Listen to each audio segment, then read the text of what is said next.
and welcome to this episode of Authentic Achievements, where I'm delighted to be joined by the fabulous Andy Weins. And before I get into doing the proper introduction, Andy, welcome. Hey, thanks for having me.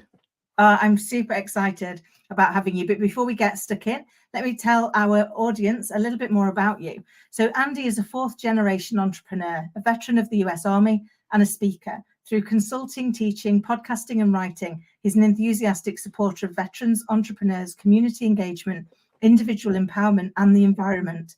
He provides veterans, entrepreneurs, and business leaders with a tactical advice to level up. True to his Wisconsin roots, Weins is a Midwest reality check for anyone facing self-doubt. His speaking engagements use data-driven methodologies and battle-tested experiences to give audience practical takeaways.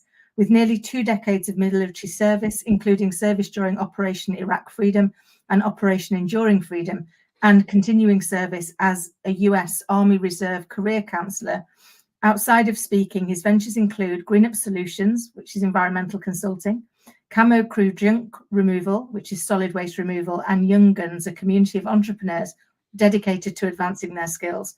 He's won numerous awards through the years, most recently being named a 2023 Waste 360 40 under 40 member, which honours the next generation of leaders who are shaping the future of waste and recycling, and a 2022 Outstanding Business of the Year Service Disabled Veteran-owned Small Business Award at the Wisconsin Governor's Annual Conference on Diverse Business Development.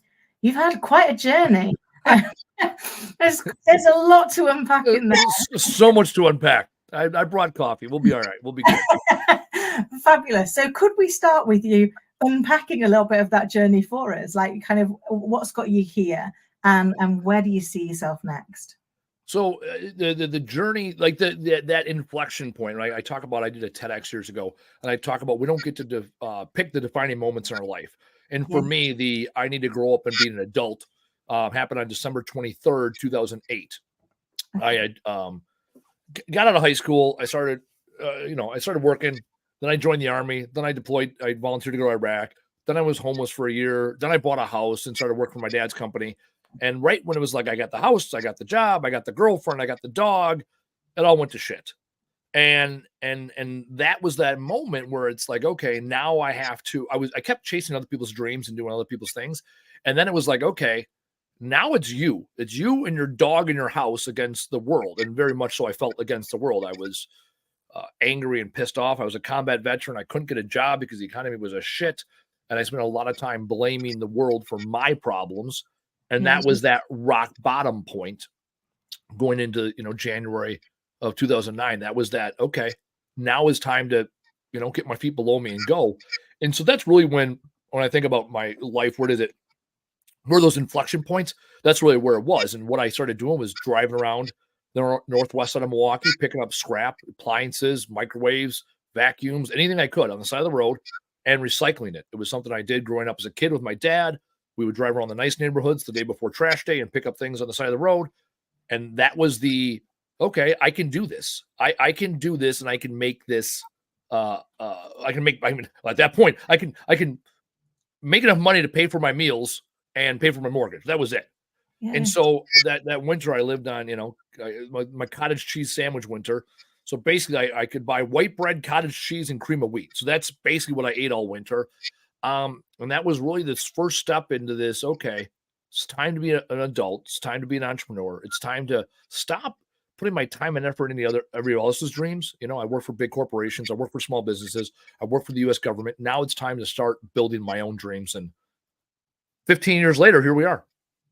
Wow, that's quite a journey. I think sometimes we do have those moments, and it reminded me slightly of and I'm going to butcher the quote, but the J.K. Rowling quote, which is "rock bottom became the solid foundation upon which I built my future," seems to resonate so beautifully with the story you shared. But that's such a lot of stages along the way, I guess, that helped you to build that inner strength and that resilience that we sometimes don't know we have until it really comes to be tested. As you said, those life-defining moments where it's like, now's the time to kind of get on with it and step up and make the future you want, rather than continue to hold on to other people's. And I know when we chatted before, you have a lovely phrase of getting people to really think about whether or not they're chasing their own dreams. Could you share that with us? I have a lot of lovely phrases. I'm not sure which I'm known for. Do the fucking thing. That is what I'm known for. That is the battle cry I live my life with. All too often in my life, I've had the self-doubt. I've had this wounded inner child that feels as though I'm not good enough. I wasn't good enough for my father because he was smarter and faster and bigger and stronger. I wasn't good enough for the bullies. I wasn't good enough to get the job because I didn't have the degree. And then I realized, no, I wasn't good enough to start a business. I didn't have the partner. I didn't have the money. I didn't have the knowledge. And I realized through time, I was always good enough. I was getting in my own fucking way. I knew the answer, right? There's a methodology I talk about in my book, 100% not mine, and it's called the OODA loop. It was developed during the Korean War for fighter pilots. Anyways, it's observe, or it's orient, get yourself looking at, or observe, orient, decide, act. I was the one. I could get myself into a situation. I could figure out what was going on. I could make a decision, like, I'm going to do that. And then I would falter because at that moment, that wounded inner child came up and said, you're not good enough. You're not going to be able to figure it out. And once I learned to slay that dragon and started acting, then and only then did I start living the life I wanted. And so what I tell myself and I remind myself and other people come back to me is, say, this is the thing you do that makes you different, is do the fucking thing. We know good and well inside of us what the logical next step is, what the thing is that, you're spinning around your head, the thing that you're avoiding. That's the thing you need to do. And when you do that, life becomes better. If you listen to people like Goggins, he says, go hard every day. He says, do something that sucks every day. And when you do something that sucks every day, tomorrow, you can't do that same thing that sucked because it sucked yesterday and you already got over it. Do something new that sucks. And that's how you get better in life, is by slaying those dragons one at a time and taking on the thing. People are often like, I just don't know what to do. Yeah, you do. Yeah, you do. That's an excuse. You do know what to do. You're choosing not to take that first step. Even when, I was about to say, even if, eliminate the word if, even when you know it's going to hurt. It's like a good meme or good, just funny saying is like, knowing it's going to hurt and take the step anyways is called courage when it works out. When it doesn't work out, it's often called stupidity. And yet I embrace that. Okay, it's better to fail today and learn today than it is to never fail and never learn. So true. And actually, when we fail, we only really fail if we stop trying, don't we? Because when we look back at what didn't go right that time, the whole thing won't have been a failure. No. Bits of it will have worked. So you just have to look at the bits that worked to do them again, and look at the bits that didn't work and go, what could I do instead that might still move it, might still move us forward, that might still get there. And we are our own worst enemy, aren't we? We're our own biggest critic. And I was certainly was the wounded child and got in my own way for a lot of years, and said things to myself I would never dream of even thinking about another human being, let alone saying them. And yet we say those to ourselves and we use them as a reason to hold ourselves back, don't we? To kind of put ourselves in the place that we're in. And yet, we live in a world of polarity. The courage can't exist without the fear. And the fear can't exist without the courage to get through it. So if we've got the fear, we've got the courage. We've just got to believe. And like you say, go in and do the thing we're fearful of, because it never is as bad as we thought. Is it bad? Often it's bad, but it's never quite as bad as we thought. I spent so long trying to overthink challenging conversations I thought that I was going to have as a leader. And I afterwards was like, why don't you just rip the plaster off? Because you wasted days making yourself feel bad, over analyzing they might say this, and then this might happen, and then this might happen, and you get there and it's never as bad. But you've wasted a week planning it out in your head and reenacting it with yourself, instead of, to your point, just getting out there. And I think it was Eleanor Roosevelt who also used to say, do something every day that scares you.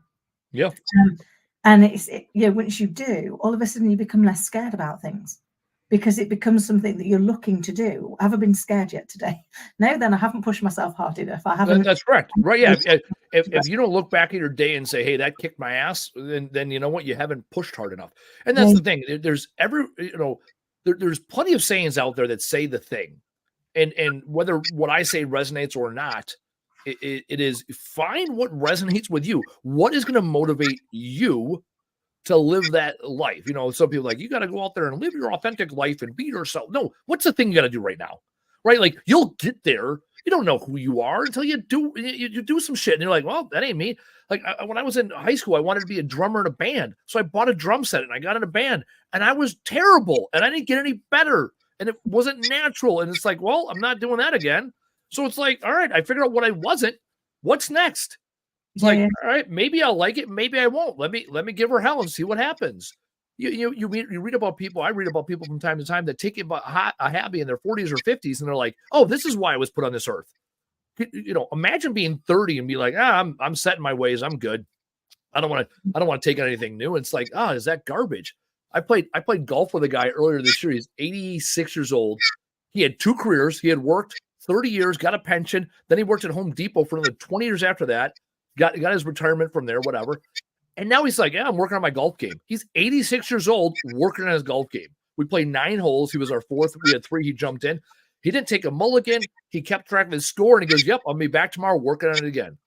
86 years old. He's had 2 full careers, and he goes, no one else my age goes out and does stuff. He goes, my friends are in their 50s and 60s because everybody else they gave up in their 50s and 60s, and they don't get to enjoy their 80s. He's 86 years old, still hitting balls every day because that's what he chooses to do. He chooses to work on his next craft.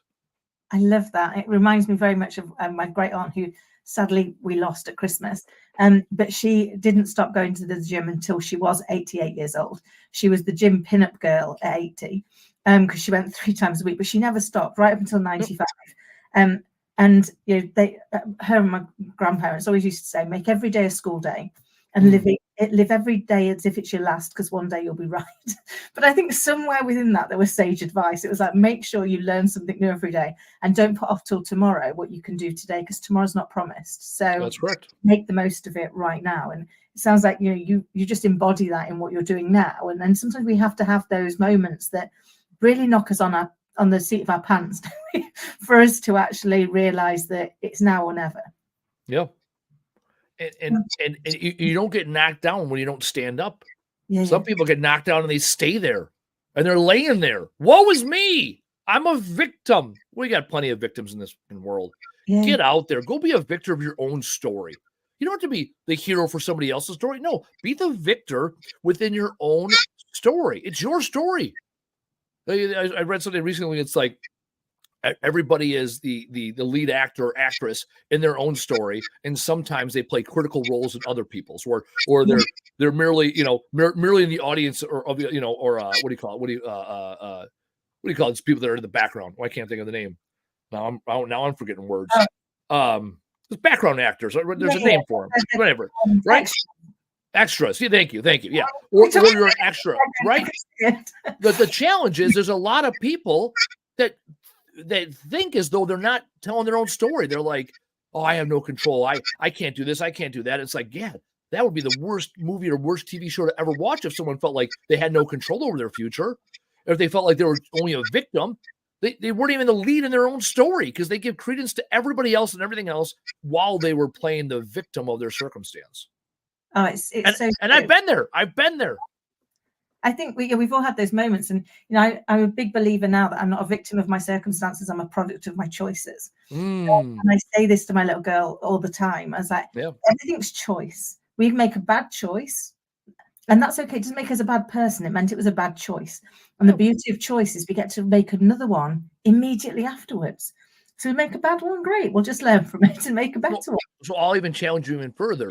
I get rid of, one of my mentors told me years ago, there's no such thing as good news or bad news, only new information and what you do with it.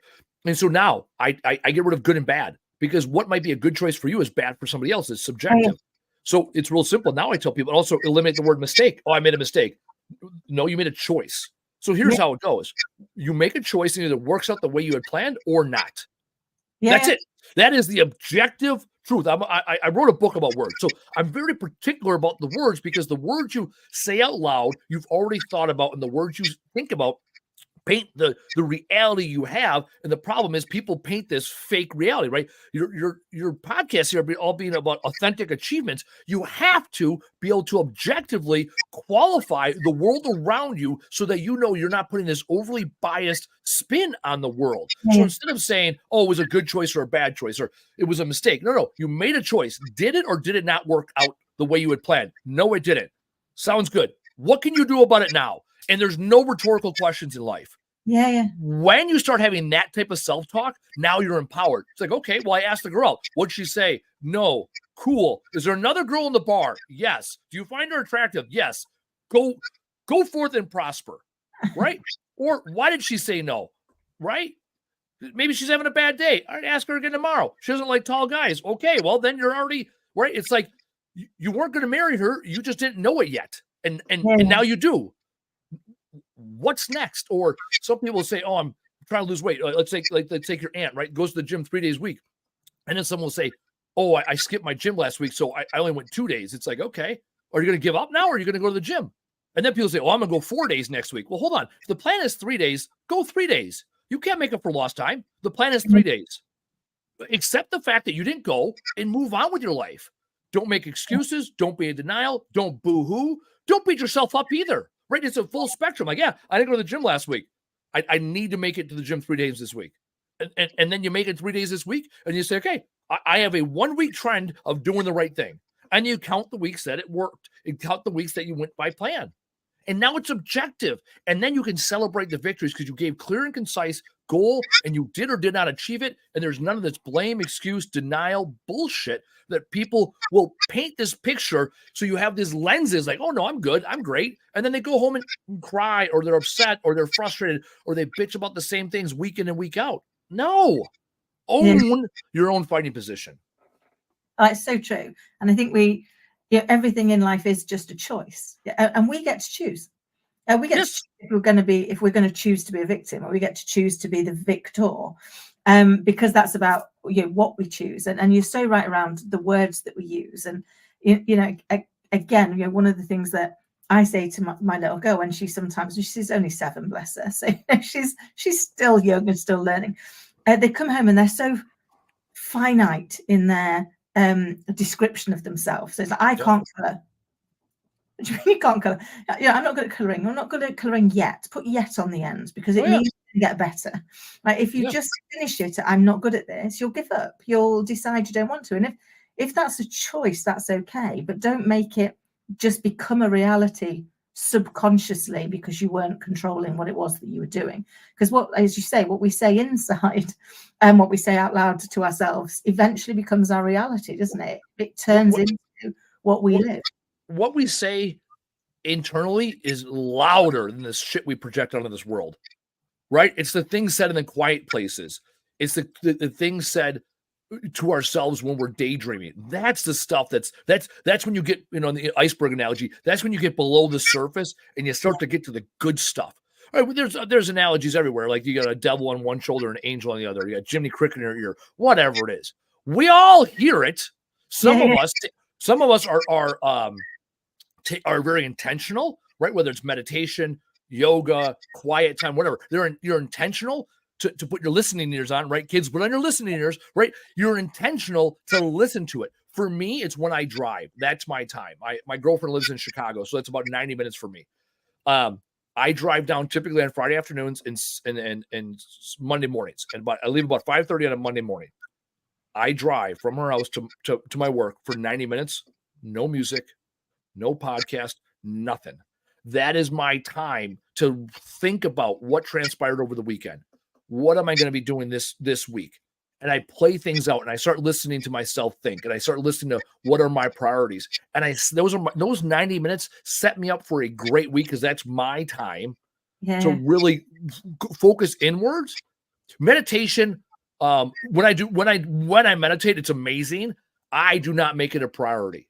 So I give myself the grace. I don't listen to music in the car. That's my time to decompress, think it through. And then when I start listening, things make so much more sense.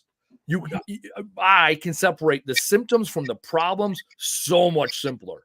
I can figure out, what do I have control over? What don't I have control over? I can say the serenity prayer, and the serenity prayer isn't like, oh, I'm going to pray it, right? No, I'm going to run everything through that filter, right? I'm going to start with the wisdom to know the difference. Okay, what can I control? What can't I control? If I can't control it, why am I thinking about it? Some people will ask me, I've heard this often, like, well, what are you worried about? We went through some shifts there at work. Well, what are you worried about? I don't worry about shit. I make decisions. I see where the chips fall, and then I make another decision, and I make another decision, and I make another decision. And occasionally I change direction. Well, we went down this path. It didn't work. Do we want to keep going down there because I said we were going down there, or are we going to shift this way and go that way? Like, we get decisions every day. Every day we start with a fresh clock. What do you do with those 1,440 minutes each day? That's what defines you. Yeah, I love that. It is so true. And when you are much more intentional, you do find, and I'm a big believer that we're only given a problem we already know the answer to. We've just got to dig deep and listen to the part of us that knows the answer. But we've built all these layers of distrust with our intuition, with ourselves, with the that doesn't allow us to do that until we find whatever is our method. For you it's driving, whether it's meditation, for me it's journaling, but that moment to just really get present with yourself and present with the facts that are in front of you, so that you can then make the decisions based on the facts that you can see. And as you say, you may get better facts later on. You go a few steps down the road and you can see a lot more of what's ahead of you, and then you can decide, do I like this road or not, or do I want to make a different decision? But at least you remain in control, don't you, of where you're taking those choices, where you're playing that hand. Yeah, and when you play the hand, when you make those choices, you get more information. Yeah. You get more facts.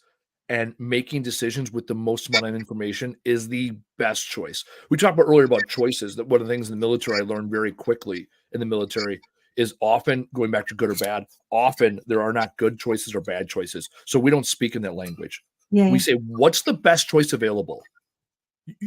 You might be faced with two shitty choices. Use some form of methodology to figure out which is the better of the two. And that's it. And yeah, you might not like it. People, I don't like my choices. Well, those are the ones you got. You always have a choice. There's always a choice.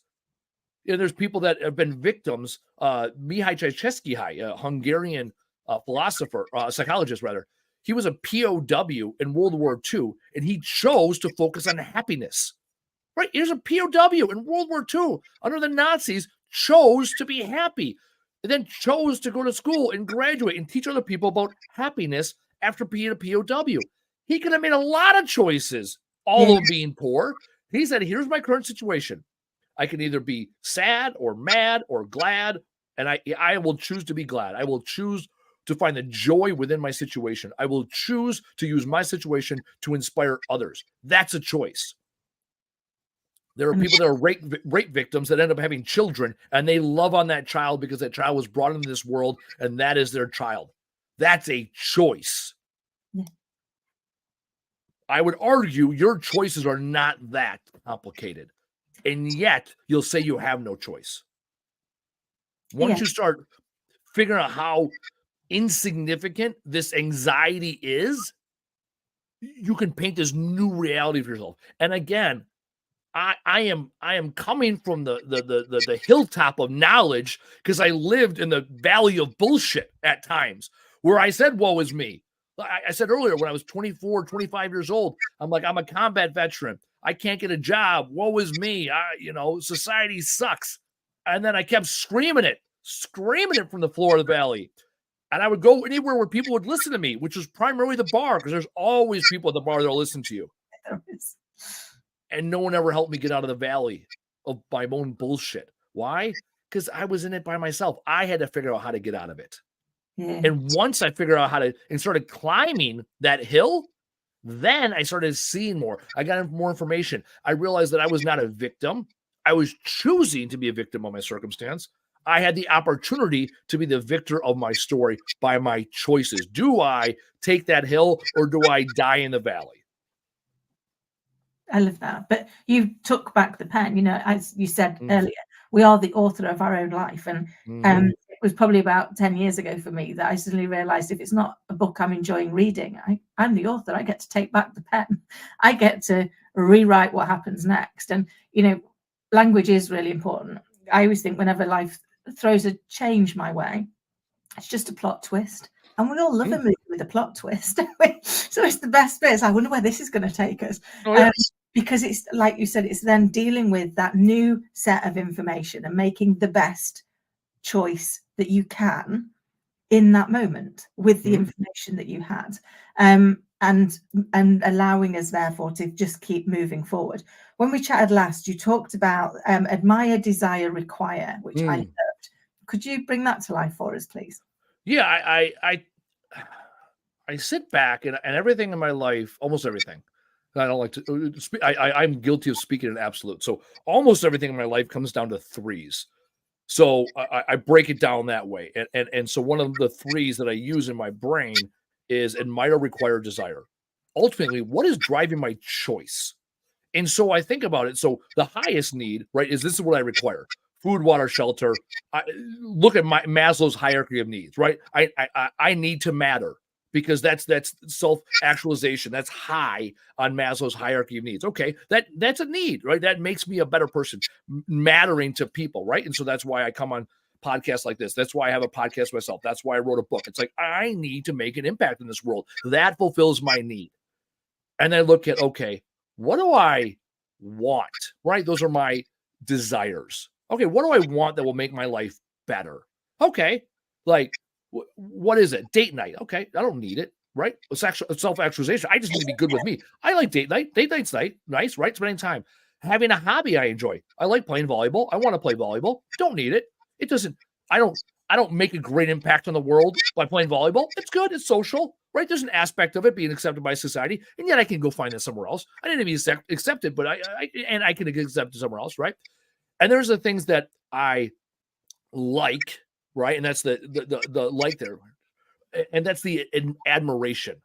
That's where I admire something from afar. Ooh, I like that. I like that new car. I like that new suit, right? I often associate my likes to possessions because I like them. I like when other people have them. It's nice, and yet it doesn't make me ultimately a better person. The challenge is the likes are what often govern people's decisions making. That is keeping up with the Joneses for some of us old school people. I said that the other day and someone had no idea what I was talking about, right? Keeping up with the Joneses. That is the, oh, my neighbors have it. Now I need to have it, right? Need to. That is the, I saw it on Facebook and now I want it. No, you like it. Had it not been presented to you, you wouldn't have even known it existed. You wouldn't even know it was an option. You didn't like it until you found out somebody else had it. People want to chase it. That is their short-term satisfaction. We live in an instant gratification kind of society. And so people are constantly chasing those. And I would argue, and I will argue, I will argue that when your needs are met and you focus more on what you really truly require in this world, you figure out what your why is, right? Mark Twain said it best. There are 2 days in this world that matter: the day that you were born and the day you figure out why. When you fulfill your needs, your wants and your likes, the things that you admire and desire, matter so much less. I figured out a few months ago my why in this world, and it may change. But today, my why is to be so unapologetically myself that others feel the need to be themselves. When I do that, nothing else matters.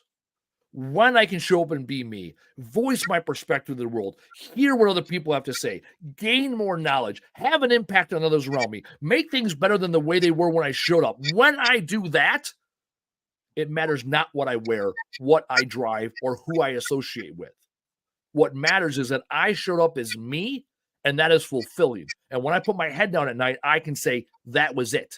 That was the defining moment I had today. When you focus on your needs, your life will get inherently better. The challenge is, and we talked about this at the beginning to a certain extent, people are not self-aware. and then they don't self-regulate. And the key to self-awareness and self-regulation starts with self-reflection. People think self-reflection is the last step. No. It is the first step. Reflect back. I'm 39. Reflect back on the last 39 years. What did I do to get here today? What mattered? What really mattered? Now that I'm aware of what matters to me, how do I show up every day?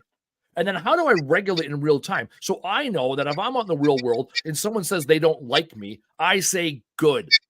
One less person. Great. That's new information for me to know. Great. I was not put on this planet to be liked by you. Next question. And why is that? Because I watched a 6-minute and 36-second video, Goldcast video, Les Brown, where he said, people's opinions of you are none of your business. Yeah. I gave a shit for the first 30 years of my life what people thought about me. I was in a shitty marriage. I went through shitty situations in the Army. I got kicked out of my platoon and eventually kicked out of my company in the Army, which, if you know about the military, that's a rare feat that most are not hoping to achieve, right? I was a victim until I chose to be a victor of that story. I've been laid off of companies. I've had girls break my heart. I've gone through it all like so many other people. And yet, once I started to realize, wow, the only person's perspective that matters is that of my own. And as long as I'm good with me, I'll gain other perspectives because I want to hear their perspective. I want to hear what they have to say. And yet, if they're going to just accost me and go against my values, I need not them in my life. And it doesn't matter if they're blood. It doesn't matter if I've known them for 20 years. It doesn't matter if they're my customer who's paying my bills. Once they attack my ability to be so unapologetically myself, they no longer serve me. I do not need them. I love that. I think it's so true. And I know, I did some, I'm 50, and I did the whole reflection later than you. So mine was in my mid-40s and gone through quite a lot, and then realized actually what I need to understand is I'm the constant. I can joke, that if I were ever to write my memoirs, it'd be 3 divorces, a stalker and an evil inner critic, because that's true. But actually I showed up in all of those. So what was I doing? How was I being? Where was I going? And how do I change that? And a lot of it went back to learning to like yourself for who you truly are and understand where that is. And to your point, to be who you are. And that was when I changed my business to be Authentic Achievements, which is I'm just going to be me. And I read a quote and it really resonated for me because I'd spent years trying to be everybody's cup of tea. And I'm British. We could argue about how we take our tea as much as we argue about politics and religion. You just never win that battle. But this quote was, I'd rather be somebody's shot of whiskey than everybody's cup of tea. And it really worked for me, probably because I've got a Glaswegian grandfather. But it was like, for the right people, you'll be that shot of whiskey and they'll be yours. And for the wrong people, they're just not meant to be in your life and you're not meant to be in theirs. And therefore you can just step away with grace and gratitude and move forward in your life and go, do you know, you weren't, some people are the chapter, some people are an extra and some people are there for the rest of the book, and being able to discern for yourself what that is and recognize the one person that's guaranteed to be there for the rest of the book is you. So you best get up with liking yourself, because if not, that's going to be one miserable book to read, isn't it? Well, and I like how you talk about your 3 divorces, 3 divorces, stalker, and what else was it?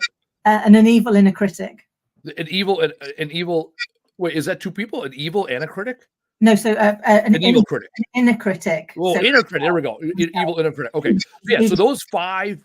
Right. Okay. So what's interesting, what I love about that is there is a difference, and this is where a lot of people get off word. So I want to explain this. There is a difference between living in your past and giving credence to all that shit and showing your receipts.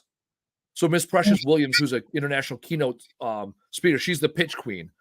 She was on Shark Tank. She's amazing. I've seen her live a few times in person. I've had the opportunity to spend one-on-one time with her. She is the pitch queen. And what she talks about is show your receipts. Yeah. Show people, right? They weren't there for the whole journey. They didn't read the whole book. Like you said, the only character that knows all the ins and outs is you. So show the receipts. For me, I joke I have 2 ex-fiancés and an ex-wife. Why? Because I was ready to commit, and that's it. Because I was ready to commit. So, well, let's go do the thing, right? Because I'm all about doing the thing. Yeah, right? That's the difference between stupidity and courage, right? Well, okay, it didn't work out. And I have other receipts. I talk about getting kicked out of the Army. I talk about getting kicked out of a company that I founded. those are my receipts. Right. And it's like, oh, those are failures. Like, well, you know what? Steve Jobs got kicked out of the company he founded, and things worked out pretty okay for him. He's one of the most well-known people in the 20th century, and he got kicked out of his company. So you know what? Yeah, I'd rather be with him than some guy I went to high school with that works the same dead-end job he got when he was 22, when he graduated high school, and everyone will forget that he lived. So it's like, yeah, show your damn receipts. I don't live there. I'm not that person anymore. I was that person. And this is how much I've grown since then. I got no problem being transparent, authentic to your word, to bring people along with the journey and show you all the crap. Yeah. I'm going to show you the good stuff. I'm going to show you the bad stuff, to the good and bad. No, I'm going to show you what it is. Yeah. You decide if it's good or bad. I remember one of my favorite stories of all time. I walked into Steinhoffel's, which was a furniture store in our area. I walked in. It was right after I was going through my divorce. I walked in. The woman said, "So what brings you here? Sales pitch. Why are you here today?" I said, "I have no furniture." And mind you, I'm in my early 30s at this point. And I go, "I have no furniture." She goes, "Why?" I go, "My ex-wife took it all. I'm going through a divorce." And she goes, "Congratulations." "What do you mean congratulations?" She goes, "I spent 25 years in a bad marriage. I knew it was bad. It was comfortable. I spent 25 years in a bad marriage. I finally got out. And now I work at Steinhoffel's on the weekends, commission-only sales. I've never had a real career in my life. I have an apartment, and I couldn't be happier." Stupid. She didn't look at my situation as good news or bad news. It was new information and what she did with it. She told me congratulations. So ever since that moment, every time I hear someone going through a divorce, I say congratulations. And the people that get it, get it. Yeah. And the people that don't get it, don't get it. And that's fine. Yeah. I'll take the chance that some people will get it. Because in that moment in my life, I will remember that woman for the rest of my life. In that briefest of moments, no idea what her name is. Yeah. That moment I remember. They always say people don't remember what you did. They remember how they felt about what you did. And at that moment, I felt empowered because you know what? Yes, I should celebrate the fact, or I will celebrate the fact that I made a decision in a crappy situation. Yeah. And I think it's, I've learned something from every one of the things that have happened, all the receipts of which there are many. Yeah. But I look at them all now, and I'm so very grateful that I was gifted the lesson. But I only was gifted the lesson because I went back and found it. So I looked at it and said, what have I learned? What was this teaching me? What was I supposed to understand from this choice so that I'm better equipped with more information for the next choice? Because as you say, the more information we have, the better choices we make, because we have more information, and we do that learning. Andy, I could talk to you all day. I'm very conscious of our time. So if I could ask you to leave us with one pearl of wisdom that you wish you'd known sooner, but that you know now, what would it be? Because I don't like following the rules, I'm going to tell you a pearl of wisdom that I knew all my life, and I've only recently embraced fully. And it's something my father taught me that his father taught him. And it's my favorite quote of all time. And I end my book with this quote. And it goes right in line with my battle cry for life. Once I've known the quote, and now once I've lived the quote, life has gotten so much simpler. There's no hooks in your ass or trees in your way. I love that. It's so true, isn't it? It's so true. We try and control everything. And I often go out and walk in nature and go, do you know what? They don't try and control anything. You don't see a tree arguing because it's been stood in the same spot for the rest of its life. It just deals with the options that it's got available. And actually, when we just trust that we are the same and take the action, because I think that's the bit that often stops us, isn't it? It's like you've got to do something as well. You can't just think it. You've got to do it. You've got to make that move. But once you make the move, the universe does conspire to help you. It does conspire to bring things into view to help you keep moving forward. It's been such a joy. I would love to do it again. But how can people get in touch, learn more about you, and find out more about the impact that you're having? Because you're having such an amazing impact. Yeah, you can. The simplest way, go to my website, www.andyweins.com. From there, all the things are there. That's it. Go there. Pretty heavy on LinkedIn, YouTube, so all the places to find all the information. And I love it when people randomly will email me or text me all my contact info is there. I'd love to chat with anybody and everybody about anything. That's how I learn more. Fabulous. Well, it has been an absolute joy. I will make sure all of those contact details are in the notes below. And until next time, thank you so much for being here and sharing such insight and such heartfelt wisdom as your unapologetic self. And keep rocking that. Appreciate it. Till next time. Cheers.